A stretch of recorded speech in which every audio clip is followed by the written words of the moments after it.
Muy bien, Arratsaldeon, buenas tardes. En primer lugar, agradecer al Colegio de Médicos de Vizcaya, en la figura de su presidente Cosme Naveda y especialmente de Chema Beltrán de Heredia, la oportunidad que nos dais para presentar la postura del Gobierno vasco ante esta medida, ¿no? Ante este copago hospitalario, pero también del copago en general. Sabéis nuestra posición contraria al copago. Nos hemos visto obligados a aplicarlo por un auto del Tribunal Constitucional, el copago de la farmacia ambulatoria, y ahora ha surgido este nuevo copago por sorpresa y para sorpresa de todos, y sobre todo para sorpresa de todos aquellos agentes que participamos en el mundo de la farmacia. Lo cual, pues diréis, pues, ¿qué nos viene a decir este buen hombre hoy aquí? Pues así es decir, casi nos enteramos por la prensa, pero curiosamente nos enteramos un poquito antes por el Boletín Oficial del Estado. Entonces esto se hizo de aquella manera. Quizás en el turno de preguntas tendremos oportunidad de ver el porqué de esto, ¿no? Pero en cualquier caso, trasladaros que en Euskadi no se aplicó el copago hospitalario el pasado 1 de octubre y no se va a aplicar. Presentamos un recurso y en la medida que tenga recorrido ese recurso acudiremos al contencioso administrativo. Pero nuestra voluntad es no aplicarlo por una serie de consideraciones que yo creo que son de carácter técnico. Seguro que alguna surge en el debate, pero que no voy a entrar tampoco más a detalle porque son cuestiones que quizás trascienden un poco el ámbito de la discusión de esta tarde. Pero, como os decía, es decir, tal como lo hemos hecho en diferentes ocasiones miembros del Gobierno vasco, pues hoy vuelvo a aprovechar la circunstancia para manifestar públicamente nuestra postura contraria a este copago de farmacia hospitalaria. Y en este sentido decir que de algún modo nuestra postura ha sido de colaboración con el Ministerio, y esto tiene que quedar medianamente claro, es decir, no es una posición política de enfrentamiento con el Ministerio. El propio consejero de Salud el pasado 24 de septiembre trasladó a la ministra nuestra postura y de algún modo le planteó a que reconsiderase la postura y le anunciamos que íbamos a recurrir la medida. ¿Y por qué? Porque entendemos que es una medida que no es justificable y entendemos que es injusta. Penaliza indiscriminadamente a las personas con enfermedades crónicas graves y desde luego no estamos dispuestos a implantar una medida de este tipo. Hemos visto en las diferentes presentaciones datos. Nosotros pensamos que esto va más allá de los datos, aunque los datos también vienen a reafirmar nuestra posición. ¿Y por qué digo esto? Pues ¿por qué va más allá de los datos? Pues este gobierno tiene un compromiso con las personas y tiene un compromiso con defender un servicio sanitario de calidad, público y sostenible. Y entre sus pilares tiene el pilar de la equidad. A mí me ha llamado mucho la atención cuando he leído las declaraciones de Rubén Moreno, viejo conocido en el sector sanitario, en el cual viene a decir que se aplica la equidad, o sea, se aplica la medida por equidad, porque hay algunas autonomías que dispensan estos fármacos en la farmacia ambulatoria. Yo desconocía este dato. Pienso que la mayoría de las comunidades autónomas dispensamos estos fármacos en las farmacias ambulatorias de los hospitales. Con lo cual empezamos a ver ya justificaciones bastante peregrinas. Yo creo que los responsables políticos tenemos que ser un poco más serios en la defensa de nuestros planteamientos. Salvo que tengan carácter ideológico, con lo cual, tampoco hay que defender gran cosa. Es decir, uno tiene una postura ideológica y eso no hay que soportarlo con datos. Eso es política pura y dura. Y en cualquier caso sí quisiera hacer dos apuntes de carácter, jurídico. Y es que esta resolución de 10 de septiembre se ampara en el Real Decreto Ley 16/2012 de medidas urgentes para garantizar la sostenibilidad del Sistema Nacional de Salud y mejorar la calidad y seguridad de sus prestaciones, y en el Real Decreto 28/2012 de 30 de noviembre, que se llama de medidas de consolidación y garantía del Sistema de Seguridad Social.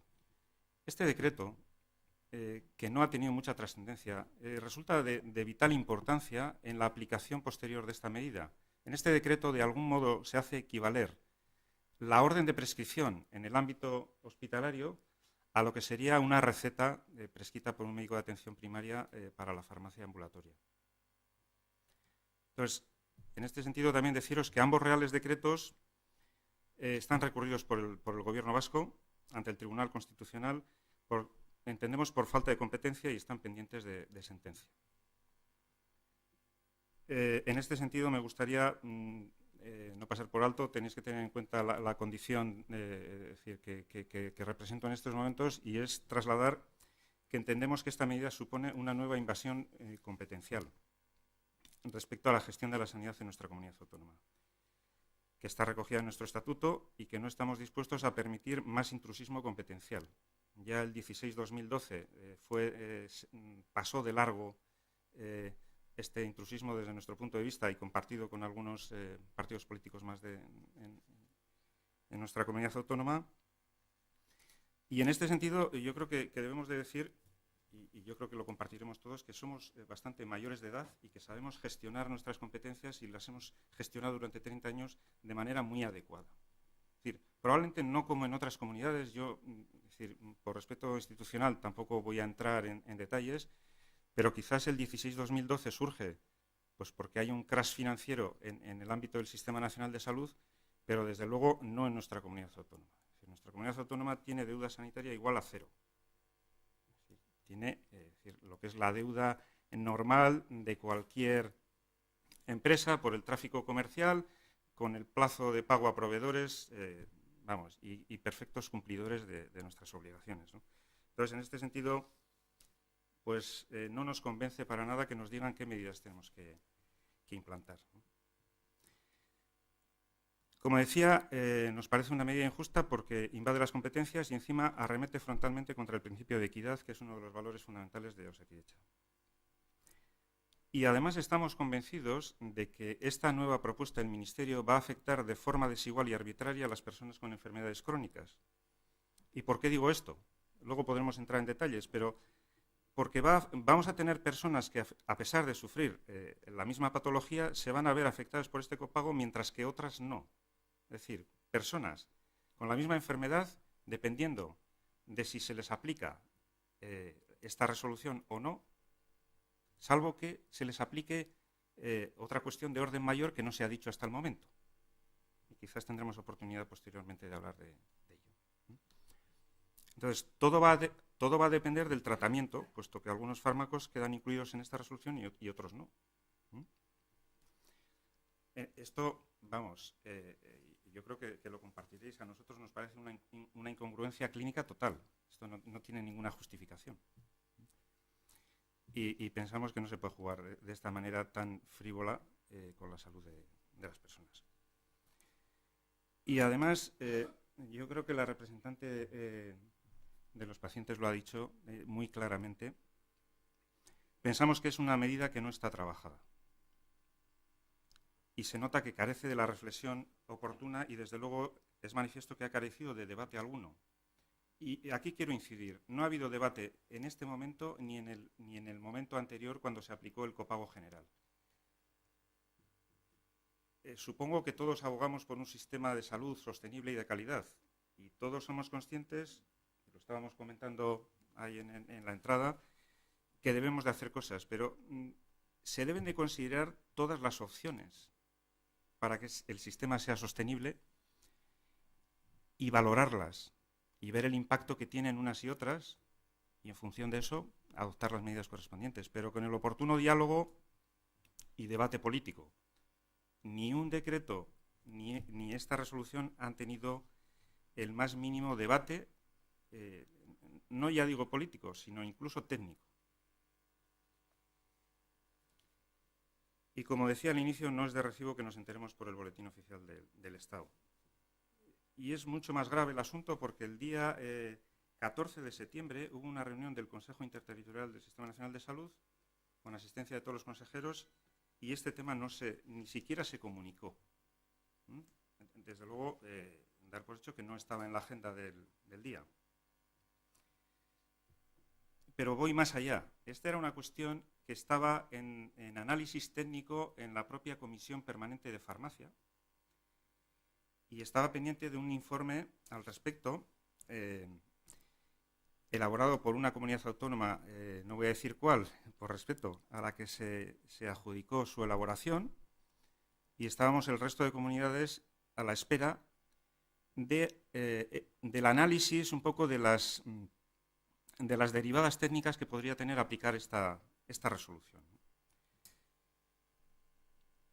Bueno, como os decía, el contexto. No se nos ha explicado ni se nos ha informado a ninguna de las comunidades autónomas ni a ninguno de los miembros de la Comisión Permanente de Farmacia, comisión en la cual estaba pendiente de análisis y de algún modo de aprobación para elevarlo al Consejo Interterritorial del Sistema Nacional de Salud esta resolución. Y yo creo que Ana lo ha planteado también, el perjuicio que se plantea a las arcas públicas. Casi de esto no hablamos porque yo creo que es bastante evidente con los datos que has expuesto. Pero yo os daré unos datos del conjunto de Osakidetza. El gasto hospitalario de farmacia en Osakidetza en los últimos 12 meses, o sea, en términos interanuales, supuso 223 millones de euros,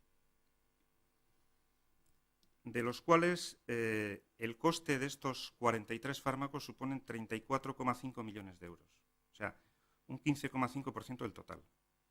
Y de esta cantidad, lo que sería la aportación de los pacientes, sin considerar otras cuestiones, porque puede haber topes con la farmacia ambulatoria, supondría unos 220.000 euros, o sea, un 0,63% del coste del total de la medicación que se dispensa a los pacientes.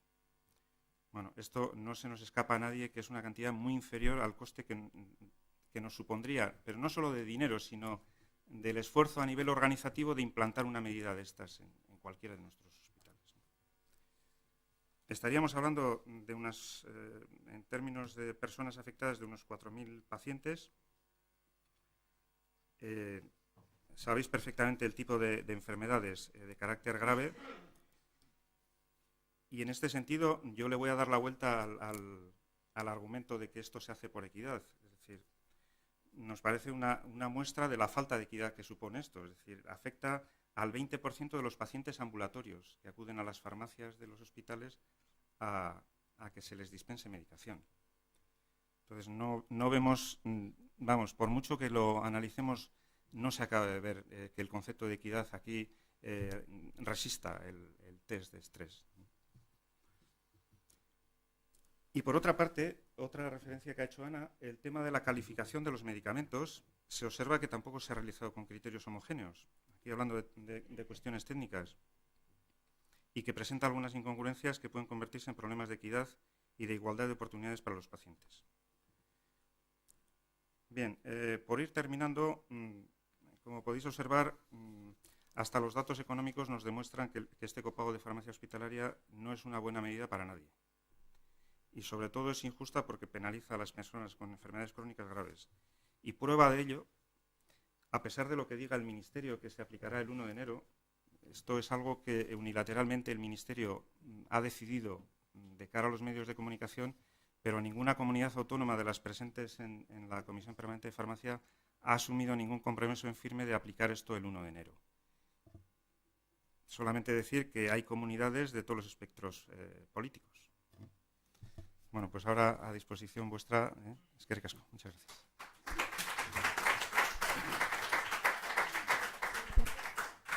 Bueno, muchas gracias. Había olvidado una cosa, decir que ahora me lo ha recordado, que yo sí estaba pensando también que en el decreto está la lista esta de los medicamentos y no vemos que estén todos los medicamentos. Desde luego yo, como los que conozco para la artritis, solo he leído el Enbrel, no sé si habrá alguno más, y eso es lo que les quería preguntar. ¿Con qué criterios habían metido los medicamentos? Entonces nuestros pacientes, o sea, las personas afectadas dirán, usted me está poniendo a mí este que sale en la lista, no, pues póngame otro que no sale. Quiero decir, no sé por qué motivo han elegido esos pacientes, si es por falta de memoria de la ministra o es porque resulta que hay unos laboratorios que son más considerados que otros. O me gustaría si alguien puede explicar, o igual no lo sabemos nadie. Bueno, como ya ha empezado la rueda de preguntas, yo que esa pregunta va claramente dirigida hacia este sector de la mesa.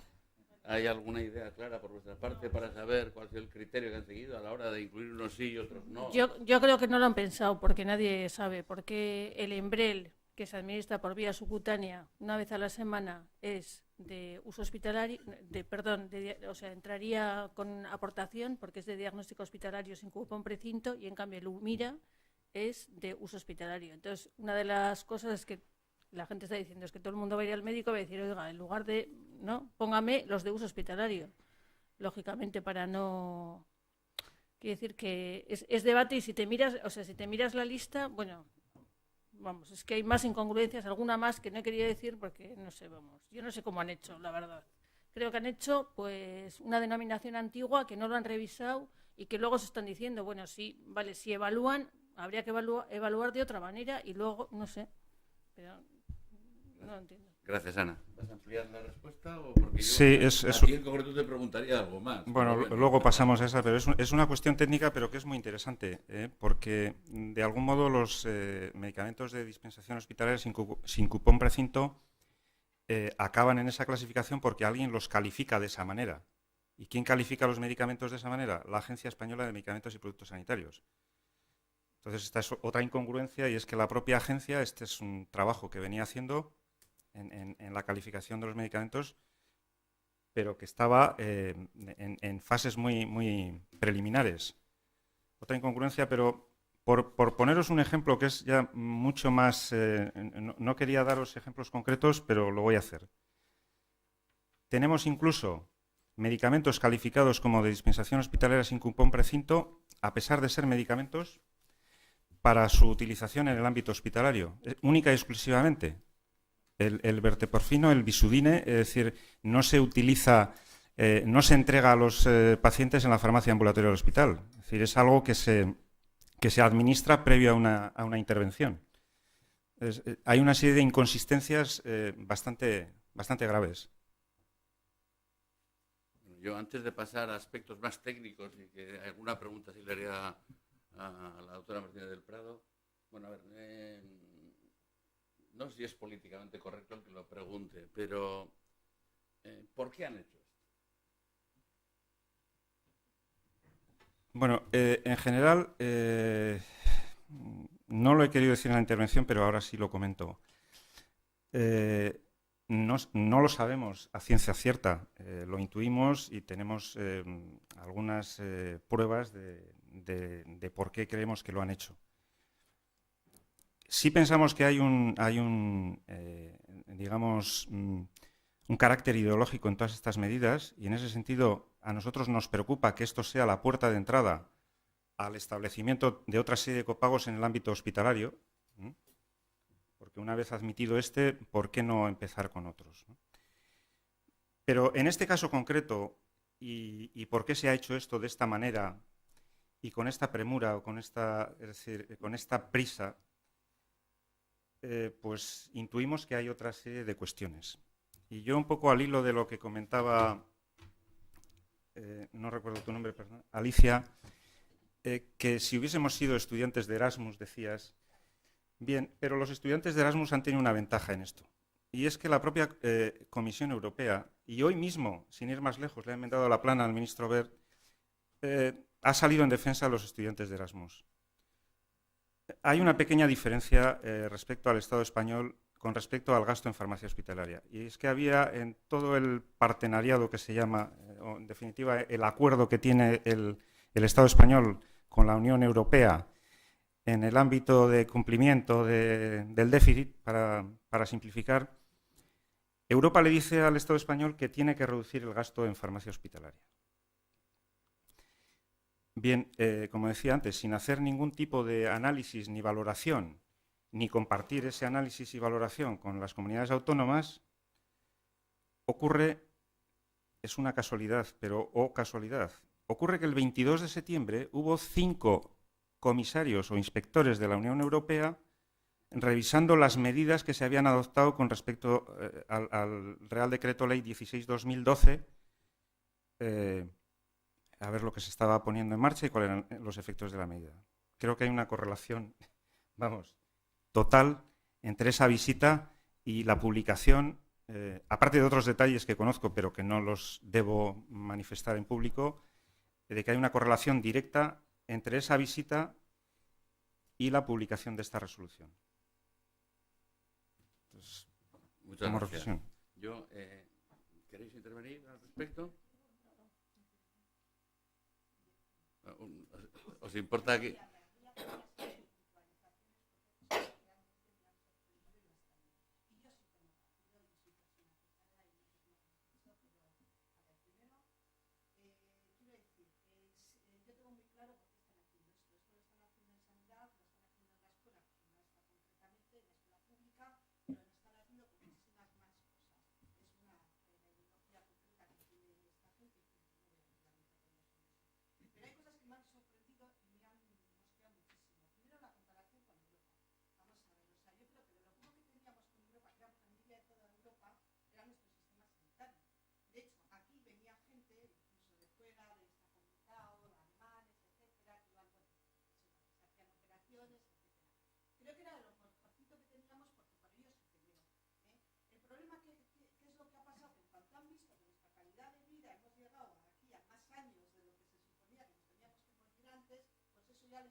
Te agradecería, pero perdóname, que yo quiero ser lo más educado y cordial posible, pero me han encargado que modere esta mesa y me parece interesantísimas tus aclaraciones, pero también otros tienen que hablar.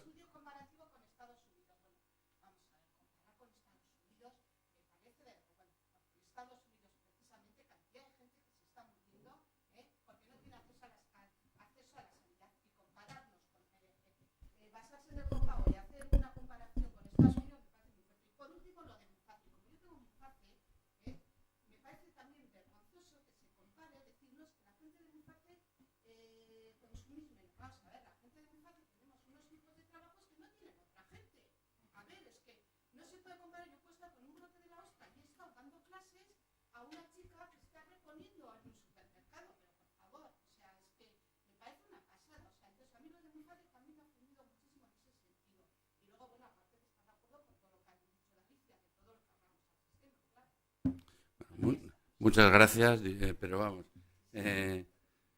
el tema yo entiendo tu postura, además como afectada, mucho más, o sea que entiendo todas las matizaciones. De todas formas, sí quiero decir que hemos empezado diciendo que queríamos que esto se lleve a cabo en un ambiente cordial, amable, etcétera, y lo que no me gustaría es que se ofenda a nadie. Y desde luego lo que yo soy es no sé si por origen, por pensamiento, vamos, aparte barogiano en algunos conceptos, soy un liberal total, entonces yo respeto las ideas de la manera sana. Por lo tanto, creo que entiendes que sin ofenderte, que la expresión de los demás también va en ese sentido.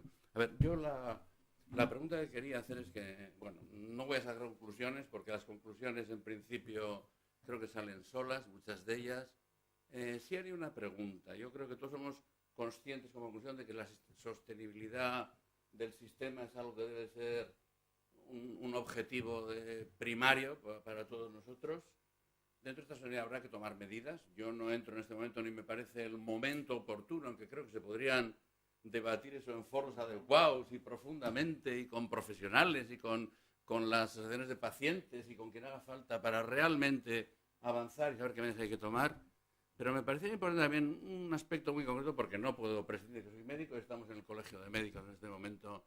¿No os parece que si las sociedades científicas y profesionales participaran en la elaboración de guías y protocolos que fueran asumidas realmente y el Sistema Nacional de Salud, con su intención también y con su convencimiento de ser sostenible, las pusiera en práctica, conseguiría que esto fuera mucho mejor y se podría ahorrar mucho más, sería más práctico?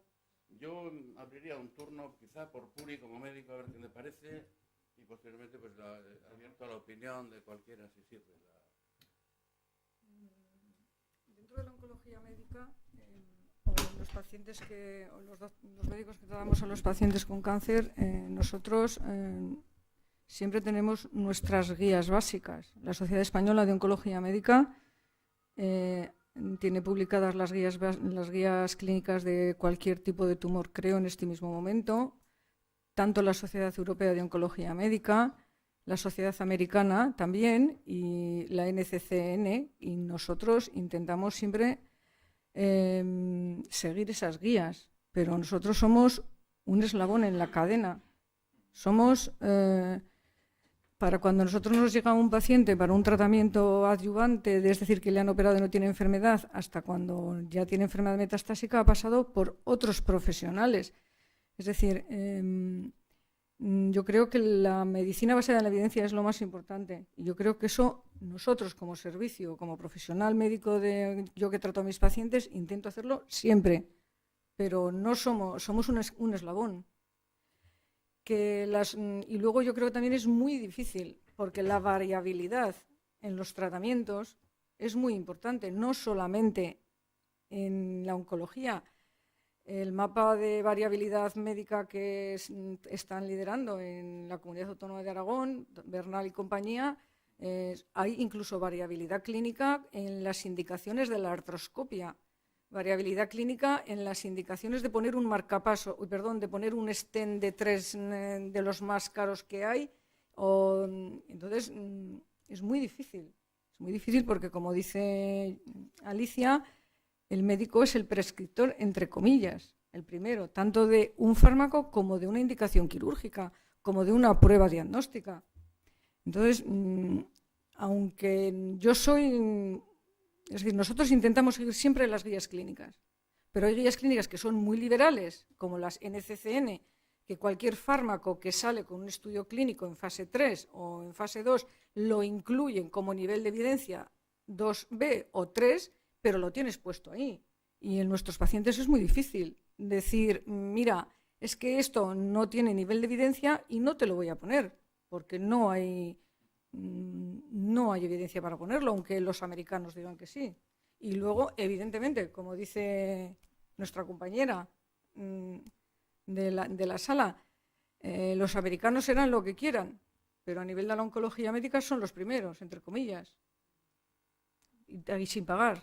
A ver, si tú miras las revistas científicas, New England últimamente es todo copago, entre comillas, y economía, y pago por pay for pay, y eso está ahí. Ahora, nosotros tenemos otros problemas asociados, pero yo creo que las sociedades intentan hacerlo. La Sociedad Española de Oncología Médica está ahora lo que más le preocupa es la equidad en el acceso a los fármacos.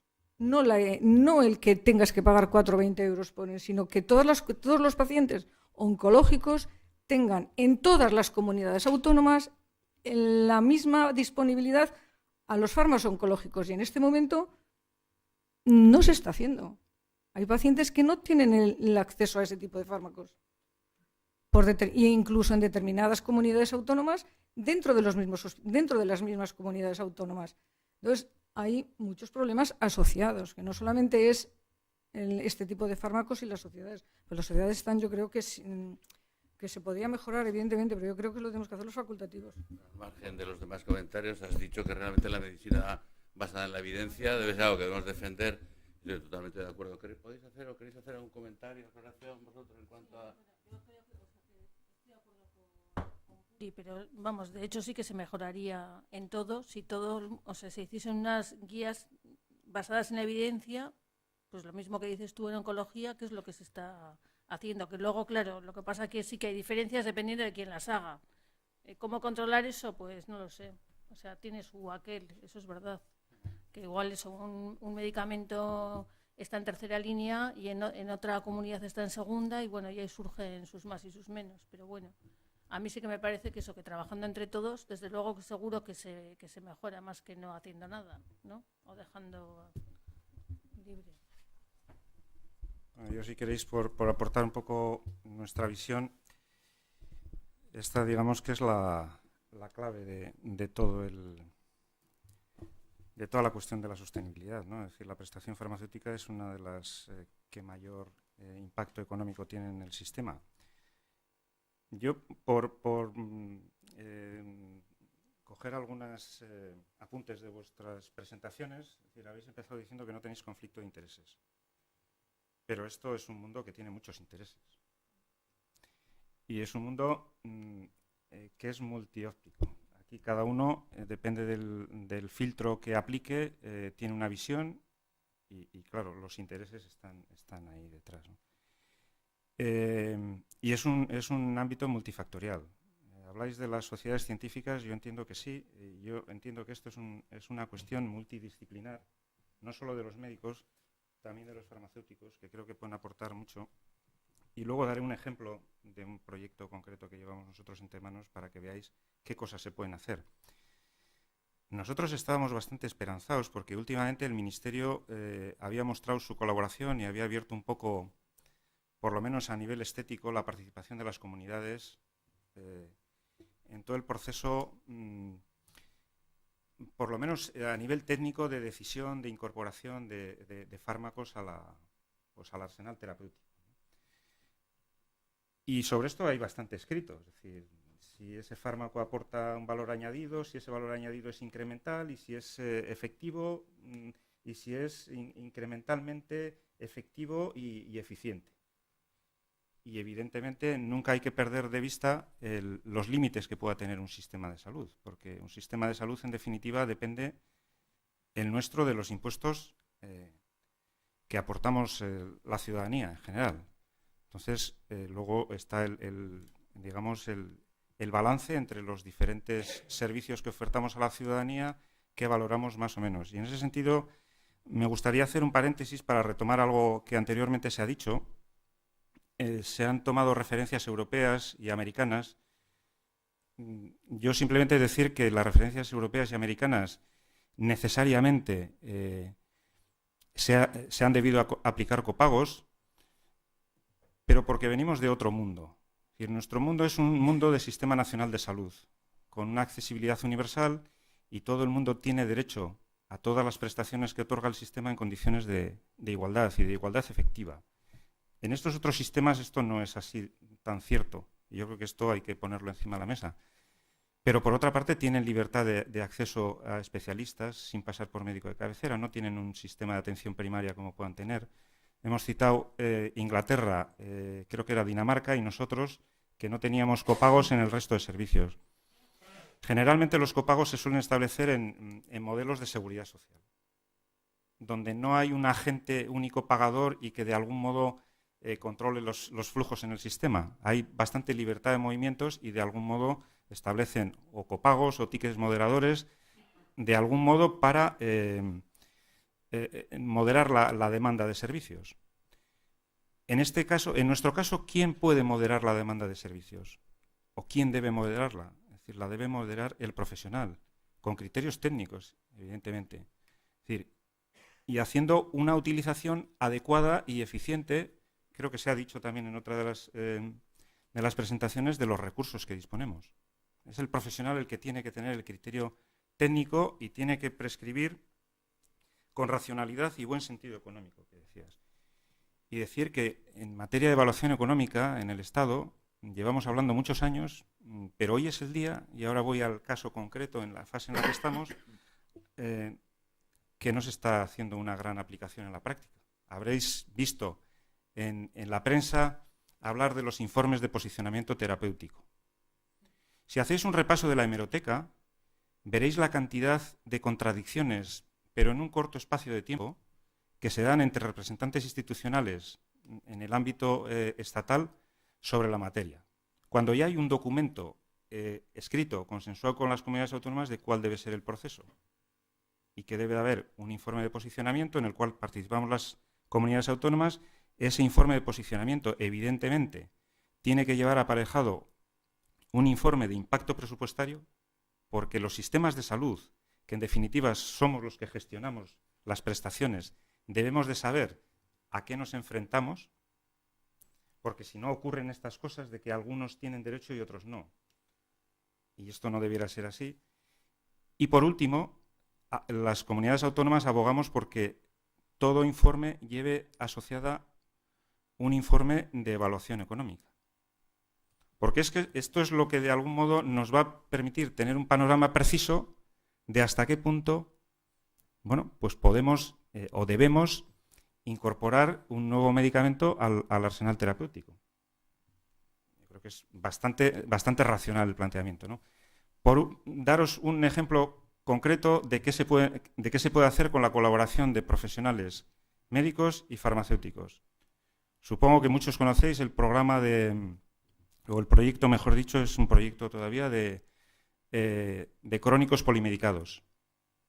Bueno, simplemente os voy a dar dos datos. Es decir, se llegaron a prescribir hasta 6 medicamentos en algunos pacientes, pero como media en los pacientes que consumían 9 medicamentos, se llegaron a prescribir 2 medicamentos y medio por cada persona, con la colaboración de farmacéuticos y médicos. Entonces, se pueden hacer muchas cosas en este campo. Blanca, por favor.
mí como paciente, Muchas ay, gracias. perdón.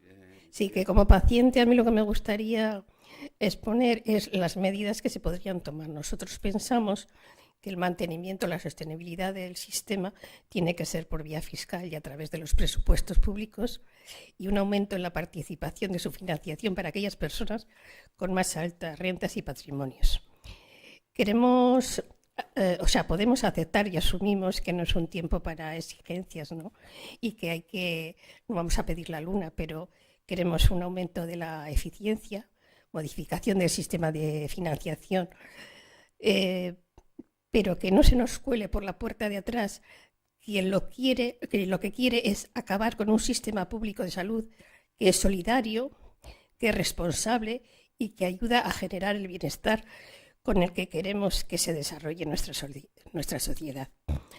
Asumimos que si se deben modificar las condiciones de pago de dichos servicios, porque pagarlos ya los pagamos todos a través de los impuestos, e incorporar un copago, los criterios que deben tomarse en cuenta son los relacionados con los dos indicadores con los que se puede saber si una persona puede o no puede aportar más de lo que ya aporta vía impuestos, que es la revisión de las rentas y los patrimonios. Creemos que es una suma más a todos los gastos que tenemos las personas afectadas, que bastante tenemos con la enfermedad, y una persona con una enfermedad, sobre todo de estas características, le genera muchísimos gastos, y creemos que tiene que ir todo por vía de impuestos o vía fiscal, y que las rentas más altas, los patrimonios, se tengan en cuenta, porque no es lo mismo una persona que gana 3.000 euros que gana 300. Y eso es lo que quería aportar sobre la financiación. Perdona, ¿alguno más quiere hacer algún comentario, consideración, pregunta? A ver, Cosme. Vamos a ver, quería hacer una pregunta al principio, pero prácticamente se ha respondido ya, aunque la voy a plantear también. Parece ser que la aplicación de este copago, una parte, el aspecto recaudatorio, pues parece evidentemente pequeño. El efecto disuasorio, pues también, en estos casos concretos, de enfermos crónicos severos, y demás, pues hombre, no creo yo que este tipo de pacientes dejen de tomar la medicación, o sea que el efecto disuasorio sería cero, ¿no? Esta es la pregunta que yo quería preguntar, y quizá contestar era con qué criterios se ha dicho estos medicamentos sí y estos no. Realmente al analizar, yo creo que los criterios son que tenían unas denominaciones, han aplicado algo sin saber muy bien, porque es que, nosotros al leer el decreto es que no sabemos por qué el etanercept no es de copago y en cambio el adalimumab sí, y lo mismo, porque los de hepatitis C, los pacientes de hepatitis C tienen que pagar todo y en cambio los de hepatitis B no. O sea, quiere decir que Sí, correcto. o sea, que es que no. Entonces, lo que nosotros, entiendo que como profesión, como colegio de médicos, como médicos que somos, los farmacéuticos y nosotros, lo que tenemos que plantear y convencer a todo el mundo, y que todo el mundo se lo crea, porque yo creo que se lo debería creer ya, es que se debe hacer exclusivamente bajo criterios científico-técnicos profesionales. Sí. Y no ningún otro criterio. Y que hubiese conseguir llevar esa cultura a que si a alguien se le ocurre hacer una barbaridad de esas, que no se le ocurra, porque se le vaya a caer la cara de vergüenza. ¿No? Yo creo que ahí tenemos que, no sé, ser un poquito perseverantes y incidir mucho en eso, ¿no? En la defensa de que con qué criterios se toman las decisiones. Nada más, era simplemente una reflexión más que nada. A ver, Yo, una vez tomada la decisión, una vez que la norma ya está, se supone que Euskadi no se va a cumplir, o se va a hacer lo posible porque no se cumple. La cuestión es, ¿cómo se garantiza, cómo vamos a garantizar, o qué garantías tenemos de que realmente no se vaya a cumplir? Tenemos cierta memoria de otro tipo de medidas que al principio tampoco se iban a cumplir y que después se han cumplido por norma legal o por... En este caso, ¿qué opciones quedan? Es decir, ¿esto en qué va a acabar? yo haría ciencia ficción y me metería en terreno de 11 varas si respondiera eso. Lo que sí creo que razonablemente, viendo la postura de los diferentes partidos políticos que en este momento tienen que consensuar, porque ninguno de ellos además tiene mayoría absoluta, y las declaraciones de alguien que en este momento está ocupando un cargo de responsabilidad me hacen confiar en que, salvo que efectivamente el Constitucional, el Contencioso Administrativo en este caso, tome una resolución que sea de obligado cumplimiento, no se pueda recurrir por ningún lado, parece que la respuesta está dada. De todas formas, si hay alguna matización que hacer, yo creo que es el momento. Vamos a ver, nosotros pensamos que no son situaciones comparables las del copago de farmacia ambulatoria y este. Y entre otras cosas, pensamos que esta norma no tiene rango suficiente para aplicar un copago. Lo que no sabemos, porque el Ministerio no se manifiesta, es qué pasa con la aplicación de ese decreto del 28 de noviembre de 2012. Lo que no sabemos si es que el Ministerio está ocultando que se debe aplicar copago en las mismas condiciones que el de la farmacia ambulatoria al resto de medicamentos que se dispensan en la farmacia ambulatoria de los hospitales. Eso es lo que no sabemos. Por eso decía antes que lo peligroso de esto es que se abre una puerta que no sabemos qué otras puertas permite abrir. En cualquier caso, bueno, yo creo que os he dado una pincelada de cómo ha surgido esto, de cómo se ha publicado y de cómo se ha hecho esto.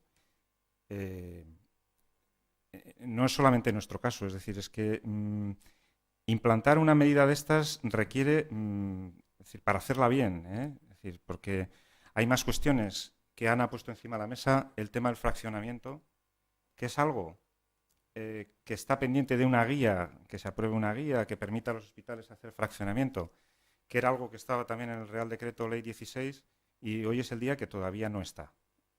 Hoy mismo hemos recibido un borrador del Ministerio, es decir, está sin aprobar esa guía. Y luego hay otra consideración, y yo esto ya se lo pregunto a Ana, es decir, vosotros adquirís los fármacos en el hospital, ¿a qué precio? A precio de concurso, ¿verdad? Vale, pues en la resolución el precio está a PVP masiva. Entonces, bueno, sacar cuentas un poco de cómo se ha hecho esto, ¿no? Yo no debo decir eso desde aquí de la mesa, pero ya lo decimos bueno, nosotros. yo por ir acabando. Ah, bueno, perdón, sí.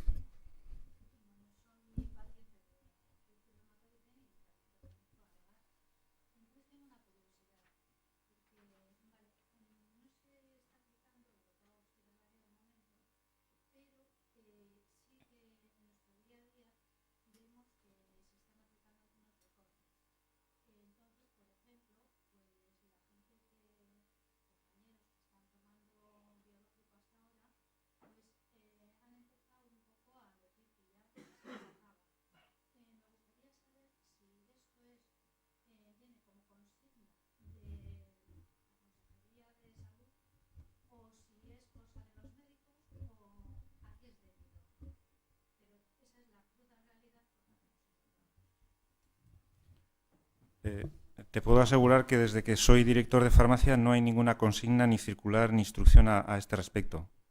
Entonces yo ya no entro a si hay médicos, determinados médicos, que en función de la evolución del paciente tomen determinadas decisiones que tienen plena libertad. Pero te puedo garantizar que no hay nada a este respecto. Bien.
Bueno, yo, con respecto a la primera cuestión, yo creo que quizás mis compañeros de la sala, que son médicos y algunos ejercen, puedan decirte algo al respecto, pero creo que no es cuestión de este foro. Yo entiendo que un profesional clínico da las altas cuando las debe dar. Sí, yo creo que esto, pero bueno, dejo la palabra en sus... dejo ahí, la dejo en el aire.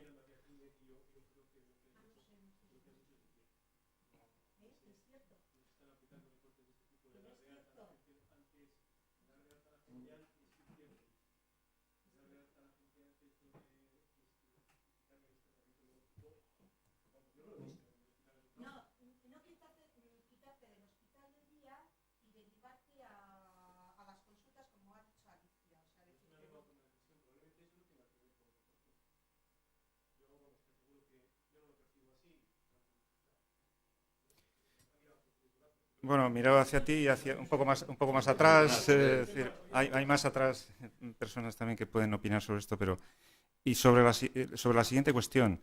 Mira, es una cuestión muy interesante. También se puede hacer un análisis de qué impacto han tenido las medidas que se han aplicado en farmacia en los distintos agentes del sector. Y es muy interesante. Pero a ese respecto dices, hacer presión para que bajen los precios. El proceso de fijación de precios no es todo lo transparente que todos quisiéramos que fuese, porque aquellos que tenemos la obligación de hacer frente a los pagos de esos medicamentos participamos muy poquito y de forma poco transparente en ese proceso. Es más, por darte un detalle, las compañías farmacéuticas están presionando para que no se haga distingo de precios entre los distintos países. O sea, con esto ya te digo bastante.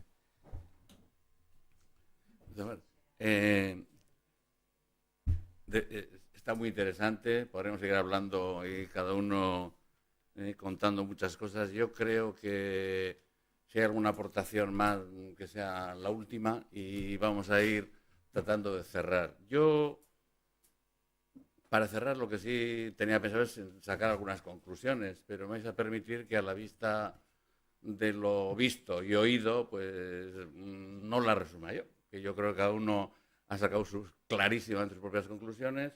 Yo creo que todos estamos de acuerdo en que nuestro sistema de salud, por lo menos, estamos muy orgullosos de él. Más en concreto todavía cuando hablamos más cerquita, la joya, la corona, le hemos llamado aquí de hecha muchos durante mucho tiempo y hemos trabajado muchos años y otros siguen trabajando en el sistema. Creemos que esto hay que sostenerlo.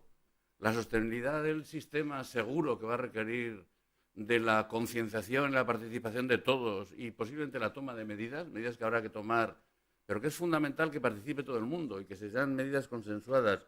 No es el estilo habitual al que estamos acostumbrados, iba a decir que con nocturnidad, perdón, que repentinamente o inesperadamente aparezcan normas como la que nos ha reunido hoy aquí para poder hablar un poquito y bueno, yo creo que más conclusiones no merece la pena sacar. No nos parece, en principio, aunque como digo, no sacamos una nota, nos parece mucho más interesante esto porque todo el mundo, una opinión prácticamente sin unánime, que desde luego esta medida en concreto, tomada en el momento que se ha tomado, de la manera que se ha tomado y con la repercusión que tiene y la contribución que va a tener a la sostenibilidad del sistema, pues no parece del todo justificada. Y con esto, si no hay ninguna otra cosa, agradeceros sinceramente a todos los asistentes y a los ponentes una vez más el que estéis aquí acompañándonos en esta vuestra casa, como ha dicho Cosme al principio. Muchas gracias.